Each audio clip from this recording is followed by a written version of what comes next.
Raise your voices, raise your glass high. Welcome to the Drink O'Clock Podcast. Let's dive. Oh, grab an old fashioned and join the fray. Raise your spirits, let the music play. From the corner pub to the dance hall floor. Drink O'Clock Podcast, we're ready for more.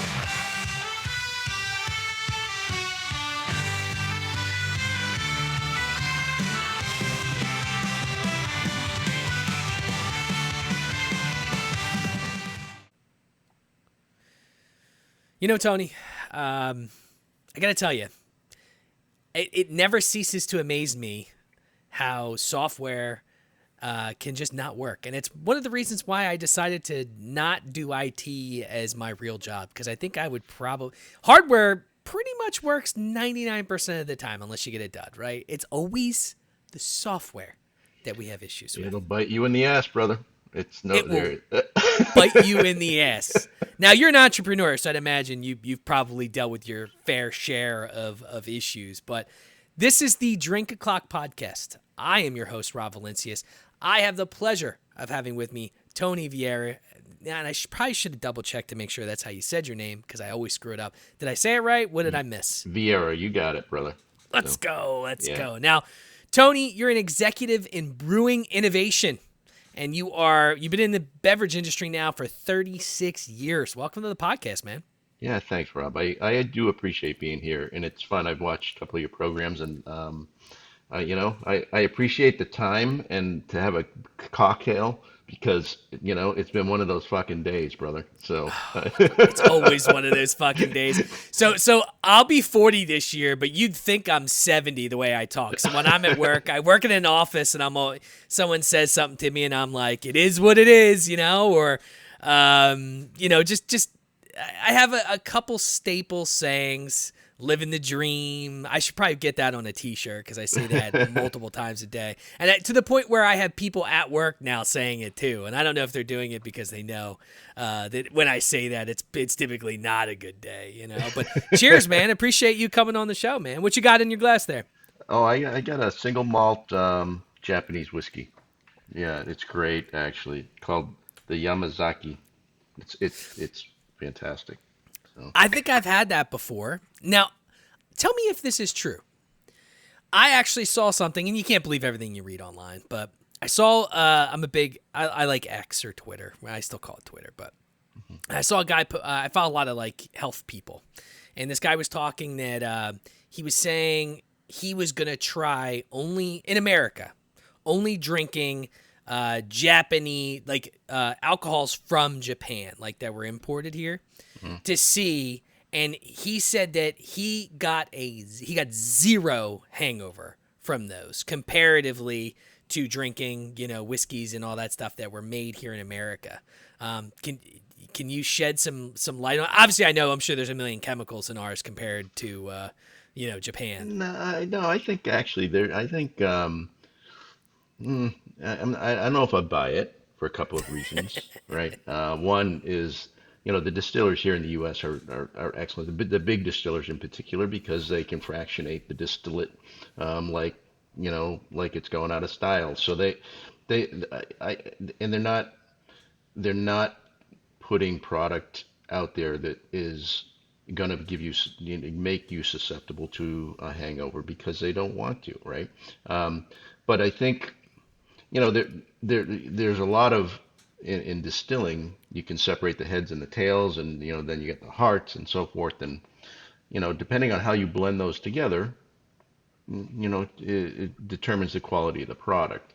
The major distillers aren't gonna mess with that, and there are some smaller distillers that can't fractionate like other big distillers, and that might be a challenge for them. And then, but the Japanese, they're precise. They do make high quality product there, and a lot of the hangover is due to overconsumption and how your body metabolizes, and you move from alcohol to you break that down into other components, and as those components sort of build up in your bloodstream, those can lead to headaches, right? And Is it hangovers. methanol that it breaks down to? I think. Well, it breaks down to acetaldehyde. Acetaldehyde Okay, is one that's of, what it. Yeah, that's what it is. and in fact, in a lot of Asian men, something like 25% of the Asian men can't metabolize acetaldehyde, and so they're cheap drunk, right? They end up getting impacted by the alcohol worse, headaches, etc. And so there's a huge science to distillation, and my hat is off to them. When I was with so part of my background, I just retired from Mark Anthony Brewing, and they are the group that we own, or they own distilleries, they owned wineries. They're the makers of White Claw, Mike's Hard Lemonade, Glendalough whiskeys, and so forth. But part of my role there was I oversaw a pilot distillery for them and so forth. And so I have the utmost respect for the spirits industry and the alcohol industry in general, because that's where I cut my teeth. Yeah. See, look, it would make sense now that I asked you that question in my head. I'm thinking about like, look, right, the big guys. They want you to drink every day if they could, right? Because that's market share, or they want you Yeah. to drink their brand.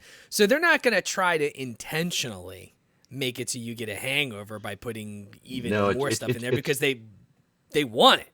it'd be It'd be a like a drug dealer, right? Like they're not gonna poison their meth they're selling you because they want you back tomorrow. They don't want you dead. It's Yeah, like the I same mean, concept. it would be a very myopic view, if they tried to meaning short-sighted, right? And that Yeah, if there was intent to make a product that was not, really good quality, and if it I guess promoted, hangovers and things like that, it just doesn't make any business sense. And so we're I, not I, talking I Four Loco here. you know, Yeah, so they I didn't give a call a bit of bullshit shit. on the guy who never had a hangover from, you can get a hangover from any alcohol that you drink in enough of in excess, right? There's no doubt about it. That's true. That's So, true. So, yeah, and before we get into your backstory, I used to back in my heyday before I had all the gray hair, and crack every time I bend down. I became a certified Guinness pourer, mm. and I worked a lot of beer fests, and the wifey, she modeled, so she was like one of the beer girls. So she was the pretty, and I was the brawn behind pouring the pints of Guinness. Uh-huh. Because there's a special way to do it. You got to do it right. But while we were doing that, we got to learn. I basically took classes like once a week for like a month and a half, and they paid us, but they taught us about hops and all that stuff and what their brewing process looks like. This was right around when Guinness Nitro got big, when Yep. they were in, kind of really trying to push that. So we had to learn about their brewing process, how they kept everything in the cans and so that it wouldn't go stale, and it was a really cool process to learn about the science behind it. I'm a sciencey type person. Yeah, yeah, it's fun to get sort of uh, absorbed into that tech of the brewing science. I'm a brewmaster by training. Um, and I'm glad you brought up Guinness because it is like the nectar of the gods, right? I It really, is. really love Guinness. In fact, I've got a tap in my garage right now with a Guinness faucet on it. And I converted it. I used to have, a whole bunch of different beers on there, and all we serve is Guinness on there now. But in fact, the guy that gave me this is a good friend of mine. His name is Eddie Corcoran, was a Guinness brewmaster. He replaced me when I retired this past year as the brewmaster at White Claw. Oh, nice. Yeah. But anyways, I love Guinness. And that nitro pour is, I mean, it's there's nothing like it. It is amazing. The product is one that it will never go out of style, ever. Yeah, it's on the bucket list to go out and go to the home factory. That's where I want to go to the home brewery, check it all Oh, out. absolutely. One of these days. But we're from Philly, so everywhere around here, it's if you say you want a lager, you're getting a Yingling Yeah. because the Yingling brewery is. I mean, geez, it's probably I could drive there in maybe an hour, hour and a half. Yeah. Pottsville, right? Yep, Yeah. Pottsville. Yep. So it's not far. Uh-huh. But that's what we're known for here in the Philly area. But listen, let's talk about growing up, man. Before we get into your background and some of the stuff you got into, growing up. Where'd you grow up? What'd you get into? And what kind of drove you? I know you have a very interesting backstory because you weren't always in the brewing. You weren't always a master brewer, and you kind of made a decision. But talk to me up to that year 36 mark, right? Like get up to there. Yeah. So, well, I tell you,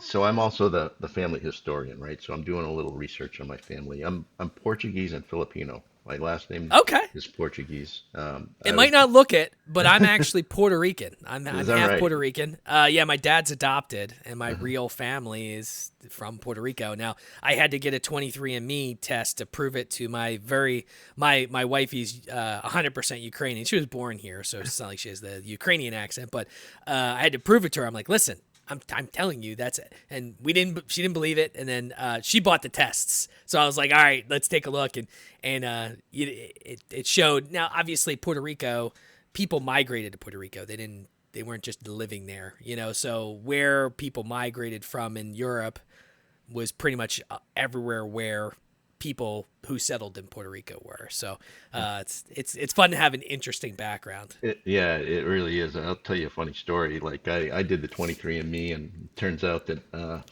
supposedly one of if you go back enough 1,000 years or whatever, and you're probably in the same boat. Actually, we're probably brothers, right? Um, We're all brothers in the long yeah, run, right? I'm related to Nile of the Nine Hostages, who was a guy who was a warlord in Ireland, who basically took hostages from the other clans, and that way he controlled Ireland at that time, and his name was Nile of the Nine Hostages. So he that's how he kept control. He'd like take your sister or your mother, and then your clan would be subservient to him. So but you're probably in that lineage as well, because when I looked at it, it was like everybody in the world was in that lineage.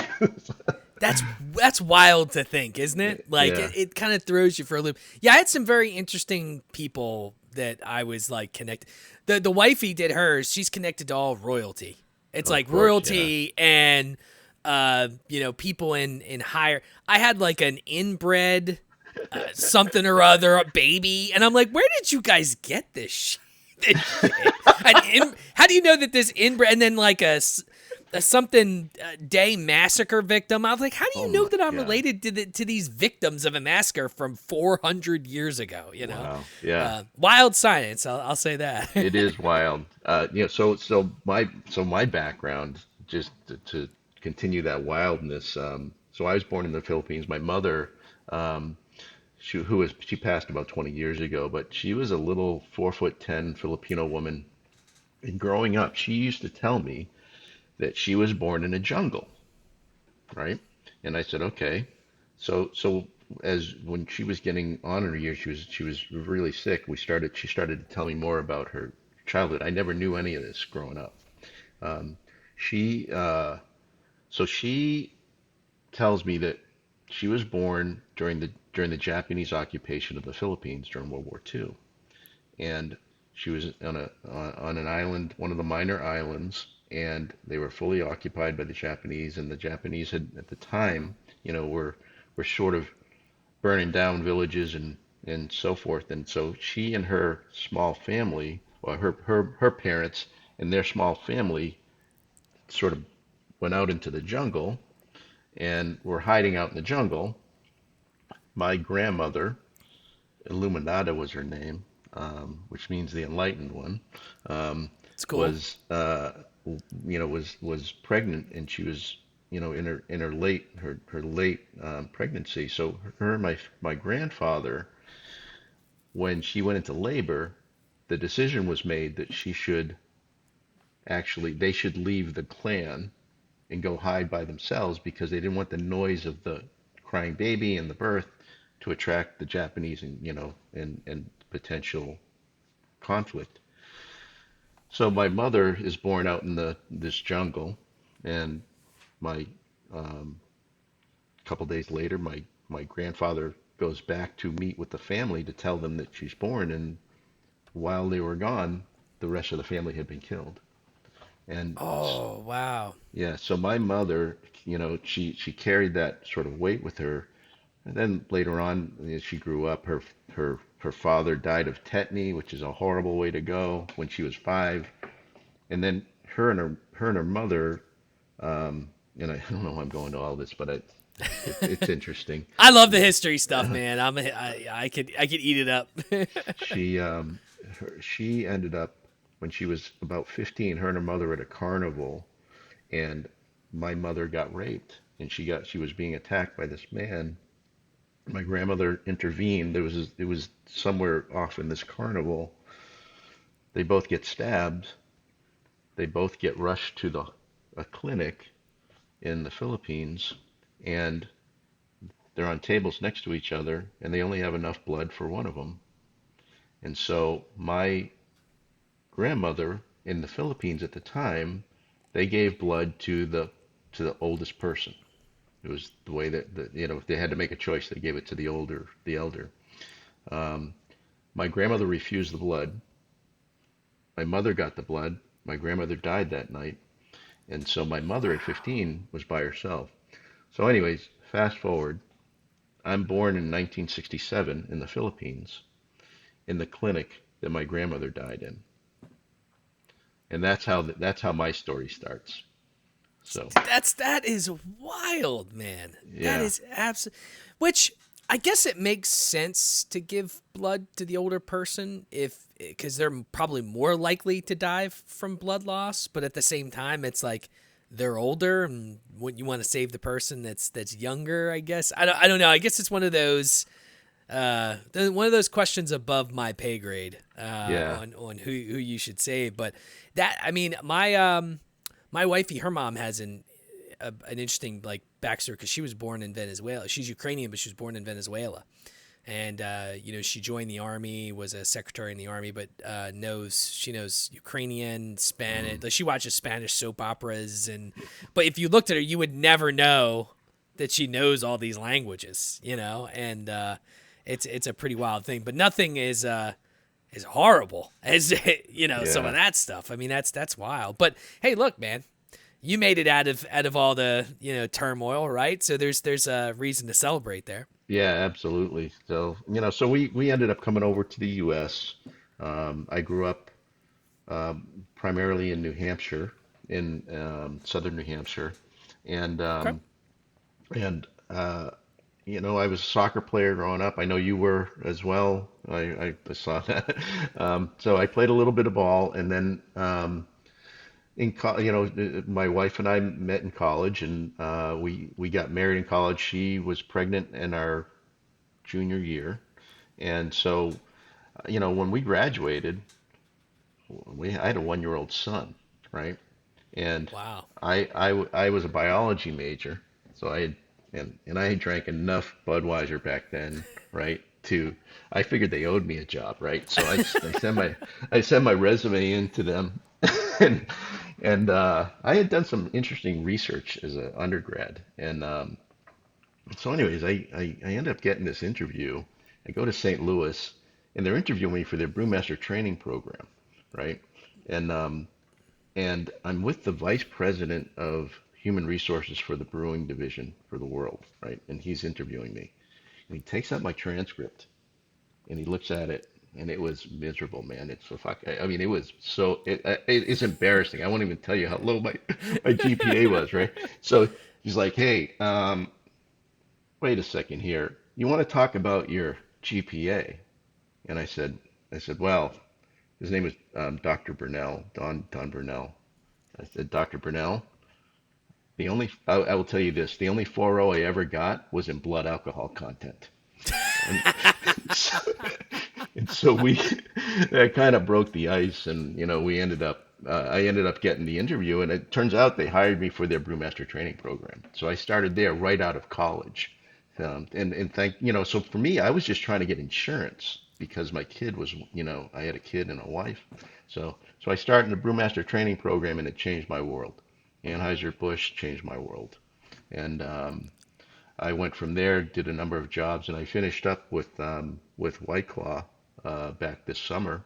And I was the head of brewing for them and quality in the U.S. and ran their pilot brewery and technical services and co-packing. And so, um, but it was time for me to go. I knew, I wanted to start a business with my son, and so that's what we did. And then, so last summer we launched this new non-alcoholic energy drink that we produce. So That is cool, man. I mean, look, look, I started. I went to college. I wanted to be a psychologist, and then I realized that I didn't want to go to school for 6 to 8 years. I wanted to do it in 4. Only managed to end up doing 2, and I didn't finish then. I finished later in life. But, yeah, and I got a degree in IT, but I work in insurance. So, I think your career and where you are uh, almost sometimes never match up to kind of what you thought it was going to be. I'm really oh good at what I do, yeah. so it kind of just worked out. But I think it's pretty cool. How do you feel the biology degree kind of helped you as a brewmaster? Do you think it came into play in like random points? Did you think it was going to be really useful? Yeah, so I wanted to be Quincy. And back when I was a kid, the show was Quincy. He was the first medical examiner on television, right? And so I wanted to be Quincy. That was the guy, right? So I wanted to be a biology major, and I wanted to be a, pathologist and a forensic pathologist. And of course, I I didn't have the discipline academically, right? But I got my biology degree, and what it did for me with brewing was that it helped it, to get into the sciences, and even in IT and so forth.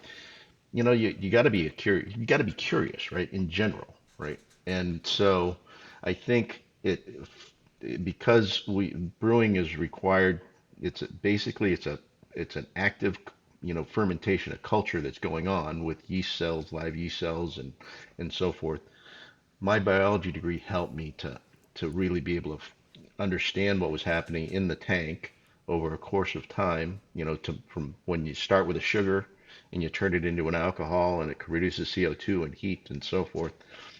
Those are the things that really benefited me, and the discipline of working for the major brewers is, I know that there's a lot of them are getting, they get bad press because they are big, but they have really good discipline, really high quality standards, and they understand brewing science like no one else. And Guinness is a great example of that, right? I mean, again, the nectar of the gods, right? So And been around for a very, very, very long time. yeah, yeah. Now, what does a research brewer actually do? Give me some day to day, because in my head, I'm thinking, oh, this guy gets to just brew some beer and drink all day. you know. Yeah, well, it was really cool. Basically, I worked in the coolest brewer brew pub size brewery that you could ever work in. We actually took grain in, we malted it ourselves, so we got it to grow in compartments and sprout, and we ran the That's kilns and cool. all this other. So we made our own malt, and then we'd grind it, and so so I'd walk in on on a day, and they'd hand me a brew sheet. They say, okay, we're gonna make some experimental, Budweiser today, right? And you might do hop evaluations, you might do rice evaluations, different malt evaluations, or whatever. And so you knew what the objective was. This is, we're going to change the mash temperature on this one. We're going to add this type of hop this time. And so it was great. And you did that. That's all we did, right? Is like we brewed different types of beer. So one of the products that benefited me down the road that I worked on back in '89 was a clear beer at Anheuser-Busch. And that's the type of Zima? product that, yeah, well, that was Coors. I worked on that one too. Oh, okay, So, okay, okay. but but that knowledge of how those products are made is how I helped, with the Mike's Hard Lemonade and White Claw, which in White Claw ended up being, I really believe this, although I haven't seen the numbers, I've never seen it, you know, fully calculated out, but I think White Claw was the fastest growing alcoholic product in the history of alcohol, like since the Mesopotamians were spitting in pots, right? I mean, this product grew faster than anything, that's ever been produced before. And so, but all of those things helped inform, my career, and then, you get to a point and you say, I think I want to do something on my own, and that's how my son had come to me with a personal challenge, and that's how we ended up making Motion, this new energy drink. That is cool, man. And yeah, I got to tell you. So during COVID, we drank a decent amount Yeah. of. So White Claw actually, me and the wifey actually were in great shape, and I had the least amount of stress in my life during COVID because I got to work from home. I didn't deal with traffic or like it's just I spent more time with her. I spent more time with my dogs. It was just I loved it. I'm not gonna lie to you, because the her and my dogs are what I care about most in this world. So I got to spend more time, and it was just a cool 3 months. Because my company, we're old school. We were pretty much right back after 3 months. As soon as they said we were there. They were really good with it though. We did like layered. Monday we were in, Wednesday we were out, but Tuesday another row of the office was in. So they phased us back in, but it was a cool time there. But we drank. The wifey loved White Claw. Do you remember the White Claw 70 calorie that they Oh, had? yeah. She loved it. She loved it. I mean, that's what she drank all the time, and then eventually it just poof went away. Yeah, I And mean, the market will tell you, right? In the end, the 5%, I think, was really what was, it still is their biggest, I think, segment of it. It's interesting you talk about COVID and so forth. So during COVID, we were building breweries at Mark Anthony. We built three breweries in a couple of years, like two of them over 1 million square feet for White Claw. wow, Yeah, I mean, we wow, everything before that was pre-sold at White. The brand was so popular that the logistics guys were having to allocate. You'd put an order in, you say, I need a pallet of White Claw. They'd send you 10 because they needed to split that pallet, you know, between 10 other guys. And that's how it was for the first, I don't know, several years that we were making it. So, wow. I mean, it's tasty. I'll give it that. I'm not like the biggest seltzer person. I'll drink it. It's not like I'm like ew, Um, but for me, it's just I don't know. I'm not. I feel yeah. like it's a certain taste for people. Well, you know what it was. It was and it's still a great product, and the seltzers are, they're a category that isn't going to go away. Um, I think what it did back then was it was the one product that the dude and the girl could agree on, right? And Yeah. and it was like, you know what? Let's just get a let's and that's how it ended up becoming so popular. We had fraternities ordering pallets of it because and they were pissed. I remember seeing an article because I think it was in Georgia, University of Georgia, where the fraternity was like, yeah, we're really pissed at White Claw because our cost to throw a party has gone up because it used to be that we could just do a punch bowl, and now we got to bring in pallets of White Claw, So, That's funny, and yeah, doesn't surprise me, especially for a Southern school, because a lot of times, like those Southern schools, that's all they got is college, college football, college yeah, everything down there. Yeah, I mean, look, White Claw's good, man. Seltzers are good. And I'll definitely drink. Like if someone's like, "Yeah, all I got's a seltzer," I'll drink it. It's not gonna deter me. But we actually drink. We really enjoy. So Bud Light came out with Bud Light Next. Oh, I So haven't tried that. it's the only beer that I know of in the market that's 0 carbs and has 4% alcohol, and it's 80 calories. Oh, I haven't tried And that. it's light. I mean, look, you're drinking a light beer. It's going to be super light, but it's light. It's crisp. We enjoy it, and we try to be conscientious of what we're putting in our bodies. And if I could drink, 10 of these at 80 calories with 0 carbs, I'll feel way better about myself, and probably better in the morning than if I drank, like just a straight. I haven't had a straight just like Budweiser. I think I might not have ever had one because I've always been more of a light beer person anyway. Outside of, I feel like Guinness, even though it's a darker beer, I still feel it's super light. Just whatever they use, it's a light beer to me. It's not a high alcohol product, and it is, Yeah. it's got the same, I think calorically it's the same as like a Budweiser. You'd think that it's heavier, but it's not. So, I feel like it's the color, the foam. It makes you mhm. think it's like a malt, like a big time heavy beer, and it's really not. Right. And it's delicious. I haven't had one in a while. Now I'm like fiending for one. So you went from obviously your research role, and then you went into the brew pub partnership. Yeah. Big leap there. What did you learn from about the business of beer that you probably couldn't have learned about, from like the big corporation? Yeah. No, that is a great question because I when I tell people this, they don't really understand. So at Anheuser-Busch, I'm working. I know how to formulate, and I've got all sorts of resources. We got these labs with $100,000 gas chromatograph there, and all. Well, you get into a brew pub, and you got nothing, right? So that's where all of the technical training comes out. It's like this intersection of the art and the science, and Yeah. if you can't figure it out, no one else is going to figure it out for you. There's not a team, there's no corporate brewers coming in, you know.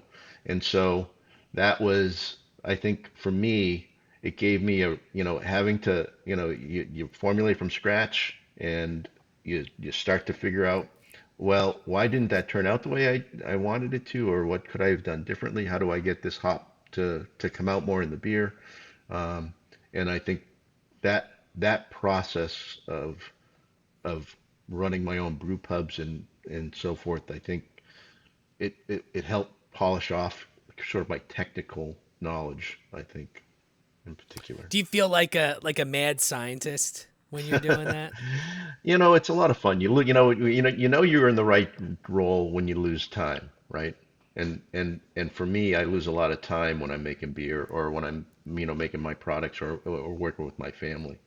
So, Yeah, I mean, look, I've actually almost thought about doing it just for shits and giggles at home, like in the garage type thing. We actually had a couple people that were friends of ours that have kind of brewed their own stuff that was not good. it yeah. was it was not good.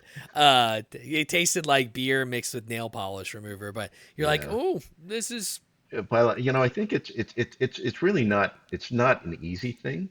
It's not the hardest thing in the world, but if you don't do it well, you can end up with a lot of shit, right? And I think that's the truth. So when I had my brew pubs, the ones you were talking about, people would bring in their beers for me.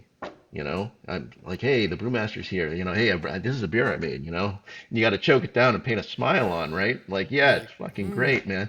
And then delicious. it's terrible, right? Yeah. So, Now, the one thing that would surprise people is the FedEx chapter, mm. right? So how does a brewing guy end up as a corporate strategy advisor for a logistics giant? What did that experience teach you that you think beer couldn't or wouldn't teach you? Yeah. You really dug in, brother. I Hey, man, this is what I'm here for, baby. yeah. So I worked at FedEx for a number of, well, a couple of years. So what happened was I worked in Memphis, Tennessee at the Coors plant there, and my last role there, they were closing that plant. And so I was a quality guy there, and then I was a brewing guy there. And then my last role, I was actually working for International as a technical brewer working in International. And my role was then to migrate all the brands that we were making out of the brewery so we could close it. Okay. So that is a tough role to be in, right? So you're Yeah. my you're my buddy. I've been working with you for the last 10 years, and every time I leave the building, I'm going to another brewery to take volume out of the plant, right? Mm. And so that was tough. My kids were in high school. Um, my youngest son, actually, I know you're from Philadelphia. My son he went to Penn, so he was Oh, a nice. undergrad at the Wharton. My other son he went to St. Louis U and then got his master's. He got a dual master's out in California. But so these two are at home, and my grandmother, who's 90 years old, is living with us. And Oh, so when they went to close the plant, I had just finished my MBA at Vanderbilt, and it was an MBA that specialized in corporate strategy, and so I took the hit. It was like, you know what? I'm gonna not move the family because the Coors wanted me to move at the time, and I took the hit, and I shouldn't say that because FedEx was good to me. But I went into corporate strategy, and we launched a small brewing, like contract brewing business called Naked Lion at the time. And you can't with the thing with making beers, you can't really get it out of your system. That's the problem, right? So I want to make beer, right? I like making beer, and so that was kind of where we ended up. So, and that's how I yeah. I ended mean, up at look. FedEx. Yeah. Yeah, I mean, look. I'm one of those people, man. Like every 3 to 5 years, I'll rebuild my computer because computers. And to be honest with you, I mean, there's a couple things that I just put in there a couple years back that are totally fine. There's one or two things I could probably adjust out, but it's like there's nothing around the world except me and the computer. I just zone out, and I enjoy it. I don't know why I enjoy it. It's like you're putting this puzzle piece together that is very, very complex. And if you miss one step, the whole fucking thing doesn't work. And then, you know what it is? That's a lot like making Uh, beer. Yeah. yeah, yeah. It's about a lot of things in life too, right? It's Yeah. a lot of it's trial and error, but there's something about me, and I think it's in a lot of people too, and I think entrepreneurs and it's solving problems, Oh, and absolutely. you know, Yeah. the wifey will tell you if something happens to my computer and say I blue screen or it crashes or something, it just won't turn on. I won't be able to go to sleep without thinking about it. I will wake up thinking about it. And Hmm. I'll be at work Googling issues and trying to see if other people had the same problems. And then I'll come home and I'll have to work on it. Because if I don't, it will eat me inside. And I think that if you're someone that likes to solve things, it's just ingrained in you to have to get to the end. Because if you don't, it'll drive you fucking batshit crazy. No, no shit, man. I mean, I agree. I agree with you 100%, right? I think, you know, success is a very poor teacher, right?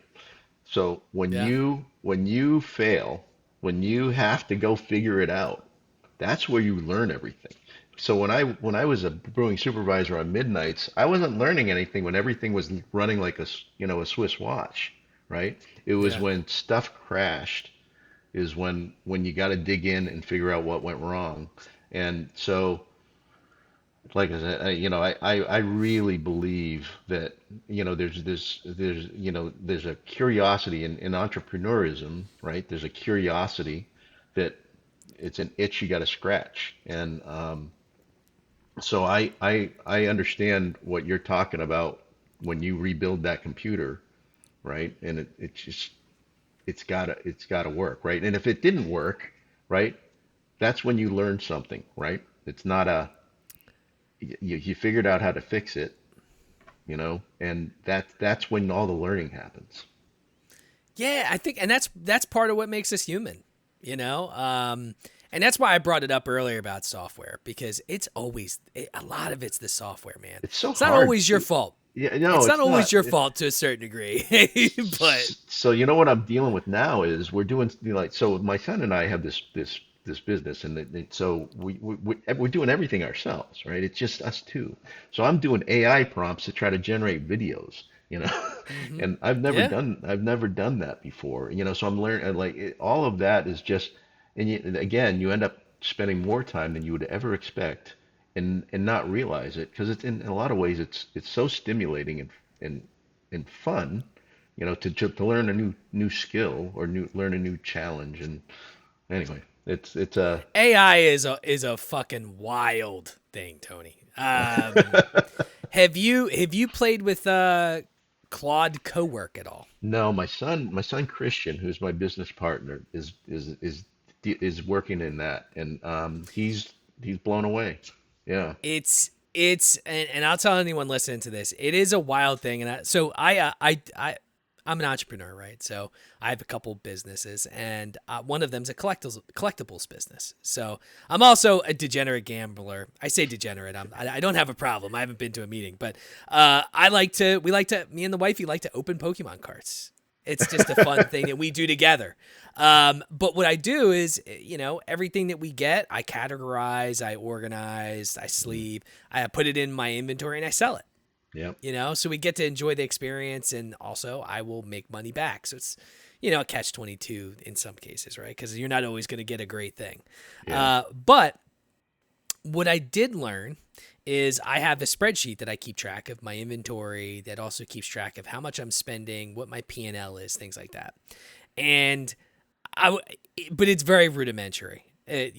For me, I would get it, but if I showed it to somebody else, they'd be like, "What the fuck is this?" That's how all your Excel spreadsheets start. I feel like. Yeah. So I'm like, you know what? I need to update my inventory because I'm behind, like 20 sales. It's weird in the collectibles world, man. You'll put stuff up, it won't sell, and then a month goes by and 20 things will sell in the same day. And at one point I was like, all right, I gotta chill because I put up 50 things and 30 things sold, and I'm doing it all myself, right? So you got to put the shipping label. It's just, and I got a full-time job on top of it. Yeah. But, Yeah. so I take my spreadsheet, I go to Claude Cowork, and I'm like, hey, I need you to redesign this spreadsheet. I need you to make it look better and make it make sense. I also need you to go on this website. I need you to log in. I need you to go to every transaction after the one that's already in my sheet, and I want you to plug in all of the information for the sales I got. And it said, all right, one, download the Claude extension for Chrome. Done. I was like, okay, make sure the tab's open before you start. Done. Did it all in, probably took longer than you'd normally think because it's going in, it's clicking on everything, taking the data, moving it into Excel. But it did it in a couple minutes, not even, and got all of the information. And that was after I already had it rebuild the entire worksheet. And it just blew my fucking mind. And we're at the infancy stage, Tony. We're right here. Yeah. This is like the birth of .com and the internet. I saw the article. There was an article recently where a guy built his whole company with AI, and within a year, was doing several $100 million worth of sales and stuff. It's crazy. Everything he built was exactly how you just described it, and it was all done with AI. And then, so him and his brother are now running this company, but it's like two guys and a bunch of AI. So.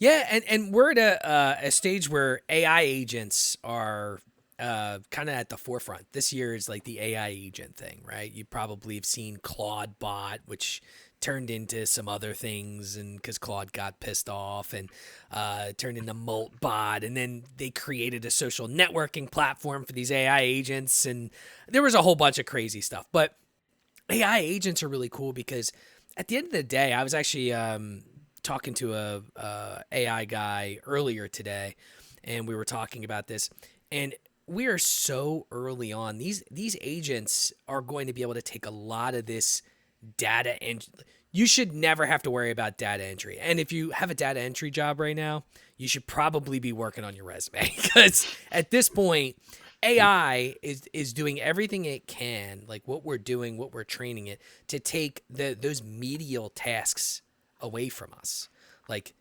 transferring information from a website to an Excel spreadsheet, or an Excel spreadsheet to another Excel spreadsheet. All of those things are just going to go away, because AI will be able to do it efficiently and very quickly. Like, when it's going to get to a certain point where it'll be instantaneous almost. ChatGPT, I don't know if you played with it. They just launched their 2.0 for their images. Fucking crazy. Really? Yeah, I saw that come across today, actually. I haven't tried any of it. But yeah. If you have a subscription to ChatGPT, you should definitely mess with it. I use ChatGPT to create all of my YouTube thumbnails. And in the very, very early stages of the images, it was rough. To the point where I'm like, fuck it, I'm not using that. I'll create my own. I'm a pretty creative person. So I was doing my own, and then eventually it got pretty good. Now it's pretty good. Like, let me see if I can, I'm not going to share my screen because it's always a pain in the ass when I'm editing the video, but, you can do some really cool stuff. So like I could take an image of you and say, hey, this is Tony. Right? I don't have any image. I could just take an image from here. I say, hey, this is Tony. This is the name of the episode, which I already got from AI. Claude does all of my stuff. It creates the title with me. It remembers. The cool thing about Claude is you can download it. It's a program on your PC. It has memory. So anything that I talk to Claude about, it remembers from any past chat. And I like the personality with Claude. I think ChatGPT is very yes, sir, no, sir. Like, it gives you all the positives, whereas Claude will have a little bit more of a personality. Like, are you sure you want to do that? Hey, dumbass. You should. Well, like, as a for instance, right? I'm redoing my finances, and because I'm a tech guy, I want to get a Tesla. Okay. So I'm redoing my finances, and the wifey here was like, all right, stop buying more shit without paying off some of the old shit. So we made a deal here where I got to pay off some stuff, and then I'll get the Tesla. And so I had 2 credit cards I was working on, but I also owe the wifey some money, which is on my spreadsheet. And my money's her money's my money, but she's got an emergency one. Anyway, so it was on my spreadsheet to pay her, and I said, hey, you could take that off for now for the next 3 months. And Claude goes, are you sure about that?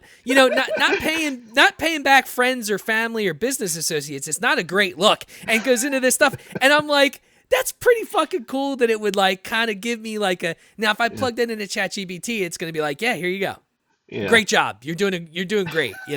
Claude's like, maybe you should think about making sure. And I was reading it to her, and she's like, oh, that's hilarious. Like it was making sure that I wasn't going to be pissed off that you weren't paying me, but AI is just, it's incredible. Yeah. It is. It's going to take a lot of people's jobs. Yeah. And who knows where we're going to be in the next 3 to 4 years, but it's also going to create a lot of jobs. It's going to create a lot of time. I mean, I feel like there's a lot of people that's going to have a lot more time on their hands. Yeah, that's a good point. I only dabble in it, so I'm not a good utilizer of tech, right?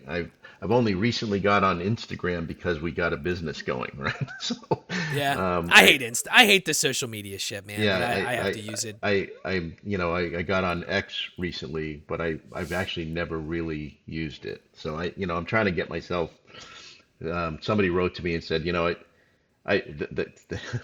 what did they say? I said, well, we're thinking about doing some media on TikTok, and I spelled TikTok wrong. Right, and she corrected me, and she's like, "Dude, you got to get with it because It's your age is really showing, you know?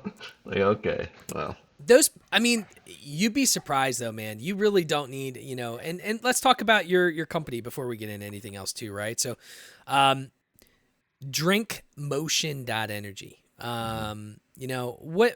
Where did the idea come from?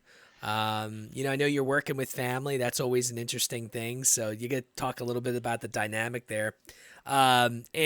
And why not an alcoholic beverage, since that's what you've been used to? Did you challenge yourself there? But talk a little bit about it. yeah. Well, the inspiration for the brand or the idea for energy came from I guess it was almost 6 years ago now. My son, who's now 37, um, he and his wife was going into labor with their first child.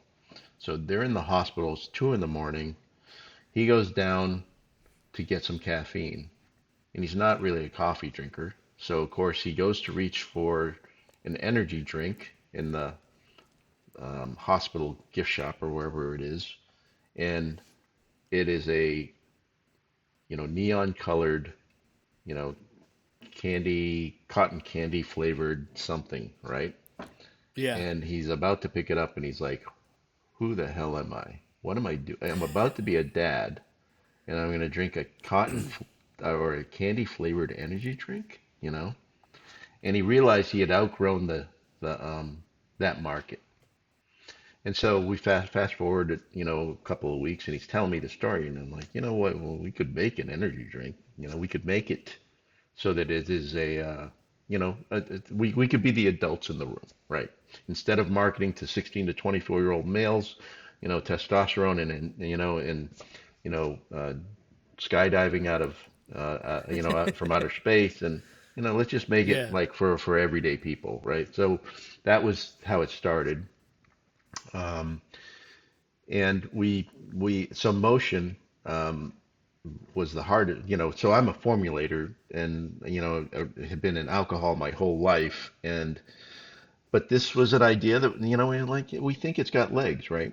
Maybe you go where life takes you. So we started to talk through this concept, and it became um, the formulation worked great. I knew what we wanted to do. This was during COVID, right? So when we first started talking about this, and so we said, let's do something with immunity and energy.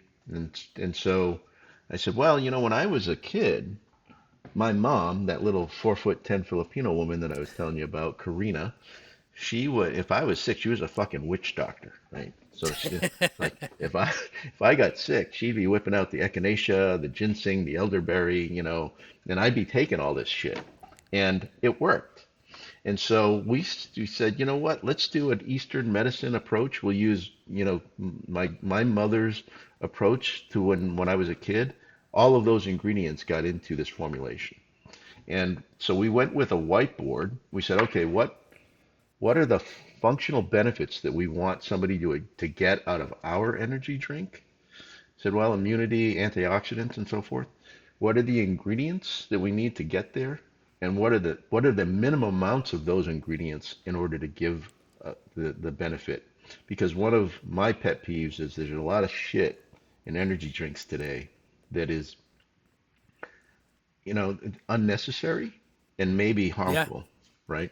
So so I wanted to do the opposite. That's cool, man. I am I am energy drink clean. I haven't had an energy drink for I think 4 years, maybe three. It's 3 or 4 years. But I was drinking 2 energy drinks every day, Mm, sometimes more, sometimes three yeah. for 20 years, probably. Wow. Yeah. Because I'm not a coffee guy either, and I still am. I can't. Yeah. I think the only thing I can have is an espresso martini, Hmm. and enjoy it. But I've done everything I could. By the time I was drinking the coffee at the end, it was an abomination. It wasn't really coffee. My friends can drink So black coffee. I can't. more like a ice cream coffee with Yeah, yeah. It was definitely way unhealthier for me yeah. than just drinking a 0-calorie energy drink, and I flopped around, man. I did Red Bull for a long time, but Red Bull's a rich man's energy drink, you know. So then, I did Jolt Cola for a while. I loved Jolt Cola, man. That was one of my Jolt, Jolt, favorite. Jolt was around when I was in college. I drank that. When they brought it back, it was in the. I don't know if you remember this. It was in a giant can that was in the shape of a battery. No. It was huge, and I would drink those, and they were so good. I was a lot younger then, so I could drink two of those. Then they had 250 calories or whatever, Oh or yeah. somewhere zero, and be totally fine. But they were so good. And then ultimately I drank Monster probably the most Yeah. for a lot of that. But I ended up I was like, all right, I'm 35. I gotta start to think healthier. And people knew me as the energy drink guy. It was like a thing, so I stopped. And when I stop something, I go cold turkey and I just stop it. Yeah. And I actually thought I was going blind. So I stopped drinking it. And I thought maybe I had diabetes or something that I didn't know. So I stopped drinking energy drinks and I was fine. I didn't even get a headache. And then like 2 days later, I'm driving home from work and I wear contacts. Like I'm blind as shit. And with my contacts in, everything is blurry. Like I can't read the driver's license plate in front of me. I can't read stop signs, like just signs in general. So I'm freaking the fuck out. I call the wife. I'm like, I think I have diabetes. I think I'm dying. I'm going blind's in like my top 3 of things that I don't want to fail getting older. And so I go to my eye doctor. He tests everything. He's like, dude, your eyes are healthy as all can be. Did you make any recent dietary changes?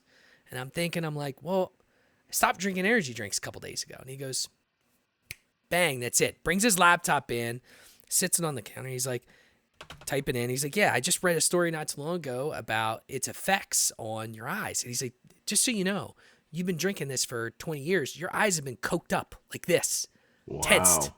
for this long. And what happened was it actually improved your vision because of how long you were doing it. He's like, when you stopped drinking it, they eased up. So my vision got 4 clicks worse in each eye. And then he told me, obviously keep doing what you're doing. He's like, you should normalize. So eventually, maybe a month later, maybe 2 months, it normalized to 2 clicks worse in each eye. So that's where my actual prescription got worse. I had to get all new glasses and an all new contacts prescription. Wow. So I'm not against energy drinks at all. I just caution people when they're drinking stuff, especially, you look at some of the labels of these, man. I mean, it's appalling. Some of they're like, oh, B vitamins, and this and that. And, look, there's 2,000 milligrams. And it's Yep. like, I didn't need 800 milligrams of caffeine every day. I No. didn't need that. But Nope. my body sure had it. No, I mean, what you're talking about is exactly what we were talking about back when we started looking at this because, there's this bioavailability of the nutrients that you take in, right? And so if you are, who needs 1,000% of the US RDA of anything, right?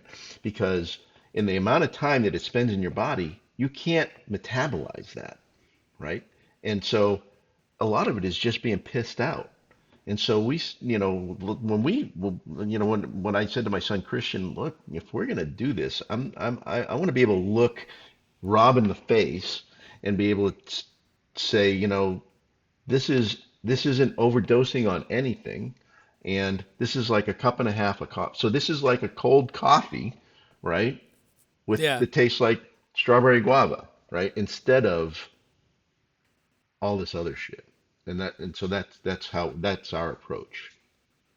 So what's it been like? How has it come to fruition? Like, have you run into any struggles against those elephants in the room, your Red Bulls and Monsters and Yeah, it's early days for us, and they no, I think right now they don't know about us, or we just went into production, finished production in November of last year. So we did our small okay. run, and so we're online. We selling some mom and pops, and You know, here I live on Cape Cod. He lives in outside of LA in Orange County, and so we're this like the bi-coastal approach to things. Um, and in the beverage industry, what's interesting, and if there are some beverage folks on the line or on watching your podcast, there are resets that happen that are really important to be in front of, right? We knew because I had been in the beverage industry for as long as I had, I knew that we had missed a reset by the time we went into production.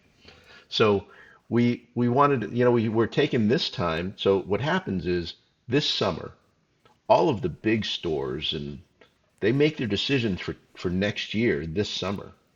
And so when we started our production in, last fall, last winter, we knew we had missed a reset for 2026. And so we're online at Amazon. We've got our own website. We're in some mom and pops, but we're getting ready to try to get into those conversations this summer so that we can try to get into some of the retailers. So, That's awesome, man. I know that's not an easy convo. I definitely know that's not an easy convo. But hey, yeah. there's always like a Shark Tank. Get yourselves on some Shark Tank, man. I'll watch that shit in a heartbeat. Yeah, um, and we are self-funded, so they're we got to be careful about how we spend our capital and that sort of thing. yeah, at least you don't have to answer to anybody, right? At the end of the Yeah, day, I think that's the fun thing about being a business owner. You don't have anyone to answer to but yourself. So, I always tell people this has been the best year of my podcast, but I'm at year 4. It's taken me, a long time to get here. And so when I have podcasters on that had just started I try to give them as much advice as possible because I think it's the crazy number is like 10 and then I think it's 10 and 25. So if you make it past, most podcasts fail, I think before episode 10, like they just oh never. really? Okay. Yeah. And then 25 is like longevity. So I'm at like 160, I think. So, but it's taken a long time to get here and I learned a lot along the way. Right. And it's the same thing with the collectibles business, especially paying the tax, man, that's Yeah. always fun. But there's just something fun about being your own boss and being able to make those decisions without having to, check and ask. It's always like asking to take a vacation day at work is always just, Yeah. it's a weird thing, but it's the same concept, right? If you guys decide you want to sell to Costco, you could do that. Right. You can make that decision without having to, but then once you get investors or, someone with money involved, then you have to run things by them and it kind of takes a little bit of the fun out, I'd imagine. Yeah. It's so true, right? I mean, so this is my son. He's the kid that was, that my wife had when we were in college, right? And so he's now my business partner, right? So we've come a long way, right? And so he knows how to call bullshit on me. I call bullshit on him. But half of our time when we spend it, can I get this kid to laugh, right? Is that like we're trying to make each other laugh with ideas and so so this is a funny story. So for April Fools, we put out we punked the news system, right? And we said that we were coming out with a durian flavored energy drink. And I don't know Oh, if you oh no! you know I what watch a lot of the Food Network, and I've learned what Dorian is. yeah. Yes. So we said we were coming out with the world's first durian flavored energy drink, and part of my Asian heritage, right? So That's it got funny. picked up by like 900 news outlets. The Manila Times picked it up, right? So that was like a personal win for me, right? So, anyways, it's part of it. This was right after the McDonald's CEO had done the video of Oh no! the big arch, right? So Yeah, Christian, who's actually got an MBA, but he's also got a master's in film production and so forth. So he's like, I'll do a video of me doing the tasting of the durian. And he's like, I'll do a spoof of the McDonald's video, right? I said, okay. So I package up carbonated water for him. We had cans printed and everything, right? So it's got a durian that's can. So cool. this is our this is our this is my blueberry pomegranate can, but we had I one. love your marketing. I love all your website's really great too. I Thanks. was That's all playing around him. with the website. He's the guy. Yeah. Looks really good. Tell him I said it's a really well done website. So we had durian cans printed up and everything. So I fill them with carbonated water and I send them out to him and he's going to do the video. And I'm like, I only got a couple of them, so don't waste these fucking things, you know? And so he goes to open it up. What I didn't tell him is that I also spiked it with Mama Lamb's hot Malaysian sauce, right? So so he's tasting and he realizes that I'm fucking with him in the middle of his video, you know? So That is so good. How could you not? That was like perfect. yeah, Perfect. it was priceless. So anyways, that's so you know, but that's how, you know, we get to do that kind of stuff, right? So it's That good. is awesome, man. Well, look, I didn't get to 90% of the shit I was going to bring up because it was a good interview. I always tell people, anytime I don't get to all my list, we had fun. But look, do me a favor, plug away. Tell me where can everybody find your stuff, your website, your content, anything else you guys are doing in the near future you think we should know about. Yeah, thanks, Rob. Sorry if I was long-winded, by the way. No, dude, I listen. If I'm the one driving the convo the whole time, it taxes me sometimes. I love when people talk and we get some fun out of it. It's why I love doing it, to be honest. Well, thank you. So we're available online at Amazon. So under, you know, if you type in Motion Energy, MOCEAN, so M with ocean. And then we're also available on our website, www.drinkmotion.energy, and that's the whole thing, no .com after that. And again, we're just getting going. We'd love for people to try it and to leave us some reviews, and we really appreciate the support you've given us, and enjoyed the conversation. Awesome, man. Well, thank you so much. My podcast is Drink O'Clock Pod on all socials. You'll enjoy this one because it's drinkoclock.beer for my website. And this will be out before you know it. And look, man, I appreciate the convo, and let's do this again soon when you guys are big time, when Anheuser-Busch buys you guys. Yeah, yeah, from your lips to God's ears. So, Have a good night, Tony. all Thank right, you. take care. Bye bye.